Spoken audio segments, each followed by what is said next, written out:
surat Al-Baqarah ayat 100, Al-Baqarah ayat 122 di sana disebutkan gitu. Berarti kalau kita cari kata itikaf, nah cari akikah. Akikah itu adalah artinya orang-orang yang melakukan itikaf. Banyak seperti Al-Quran. Al-Baqarah ayat 125, di surat Al-Anbiya juga ada, di Al-Baqarah. Waalaikumsalam warahmatullahi wabarakatuh. Ya, itikaf itu kalau laki-laki kan di masjid ya. Misalkan kalau perempuan itu itikafnya di rumah.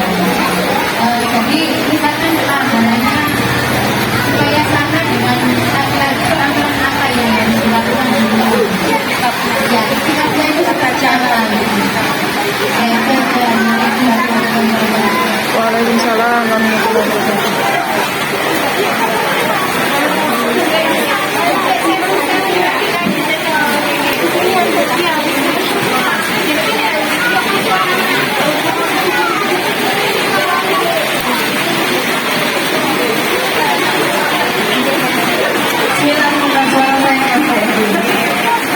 Pertanyaan pertama, apa bedanya puasa zuhur dengan puasa maghrib bagi bedanya?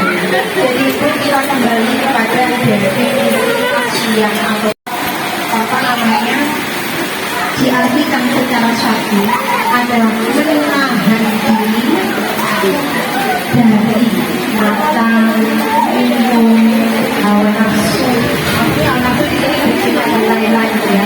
Mulai dari apapun terbitnya yang putih seperti bunga, maksudnya adalah sebelum subuh itu, mulai dari subuh sampai datangnya maghrib. Sehingga dulu dari sini kita paham bahwasanya sebenarnya tidak ada puasa zuhur. Puasa zuhur itu adalah untuk latihan bagi anak-anak. Sehingga yang sudah balik tidak ada puasa zuhur. Kalau dari nahan diri lagi itu dari hal-hal yang kita lakukan. Itu udah gak puasa ya, Mbak? Betul. Sampai datangnya maghrib. Nah, dari definisi ini saja mungkin kita bisa tahu bahwa puasa, maka ibunya yang mengkondisikan anaknya untuk latihan berpuasa juga mendapatkan pahala. Meskipun datangnya latihan, tapi ibunya ini mengkondisikan ketika anaknya belum balik ya, kondisikan ketika lapar tidur, ketika kemudian kehausan itu disuruh apa, misalnya suruh mandi atau apa itu ya. Nah itu juga mendapatkan pahala. Puasa karena biasanya tidak sakit, tidak tidur, tidak gila, terus kemudian dia tidak ada perkara lainnya yang mengharuskan dia berpuasa. Tapi misalnya orang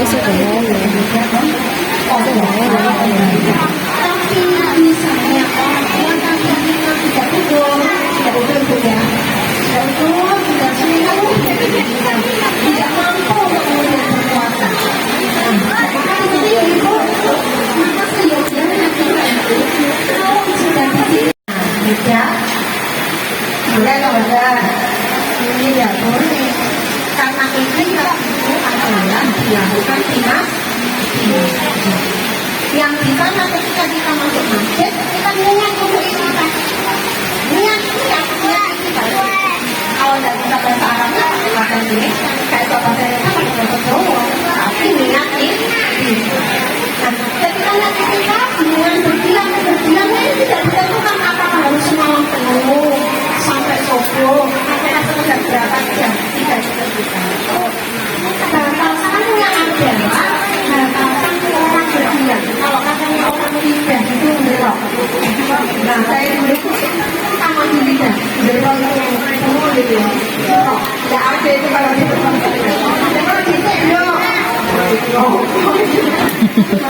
Kayaknya maksudnya ini deh. Batasannya ketika orang itu berdiam, dia bisa jam 1 jam 3 jam. Nah, itu sudah memang karena faktor kesehatan, jadi itu memang diperbolehkan.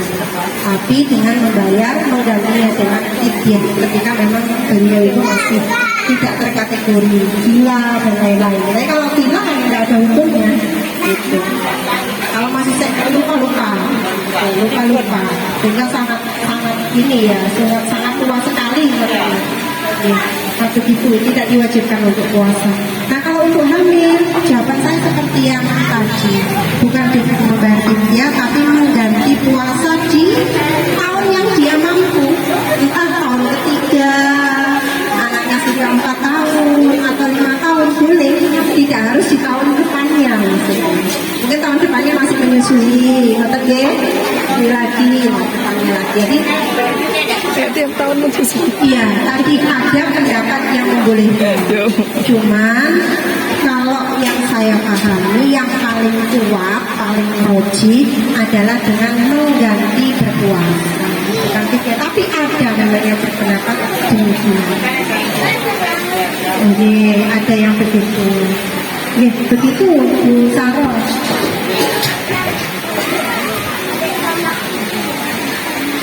Sudah. Baik ibu-ibu, karena waktunya masih cukup. Oh, Mbak Uswa, monggo.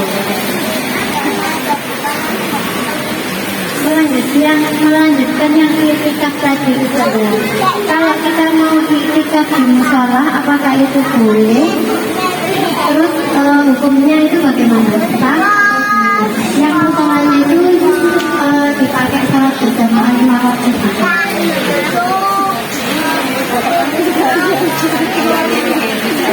Saya katakan ayatnya biar gak bingung.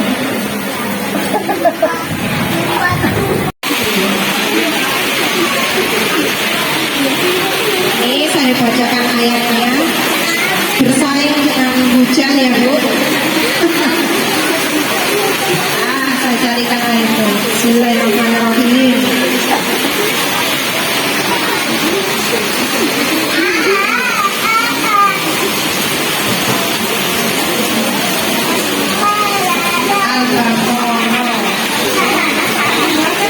Nah ini Bu. A'udzubillahi minasyaitonirrajim. Bismillahirrahmanirrahim. Uhilla lakum lailatas qiyami rafasu ila nisaikum hunna libasun lakum wa antum libasun lahum. Alimallahu annakum kuntum tahtanun. Jadi ibu rahimahullah, memang di sini disebutkan kalau diteruskan ayatnya tadi itu Bu ya, iktikaf itu adalah dilaksanakan di masjid. Kalau kita artikan secara bahasa, masjid itu kan berasal dari kata sajadah, maksudnya tempat sujud gitu. Tapi kita insya Allah semua paham bahwa masjid itu apa begitu ya, musola itu apa. Kalau musola itu kan tempat orang sholat gitu, musola, sholat berasal dari sholat. Kalau masjid itu berasal dari sajadah atau tempat sujud. Tapi biasanya di sini masjid itu Jumatan. Begitu. Nah, biasanya musola iya. Nah, di sini ketentuan Allah terkait dengan iktikaf. Kalau dulu di dalam surat Ibrahim itu disebutkan bahwasanya Nabi Ibrahim itu diminta oleh Allah. Wa ij'alna al-baita masabatan lin-nasi wa amna. Dan ingatlah ketika kami menjadikan rumah itu, maksudnya Ka'bah itu menjadi kiblat kaum muslimin. Tempat berkumpul bagi manusia dan tempat yang aman. Dan jadikanlah sebagian makam Ibrahim. Nah ini Bu, tempat sholat. Tempat sholat Ibrahim sholat, tempat sholat. Dan telah kami perintahkan kepada Ibrahim dan Ismail. Nah, perintahnya Allah apa? Antoharo baiti lit-qa'ifi, hendaknya membersihkan Ka'bah. Boleh, tapi khusus itikaf itu adalah di masjid. Ngoten Bu Iswa.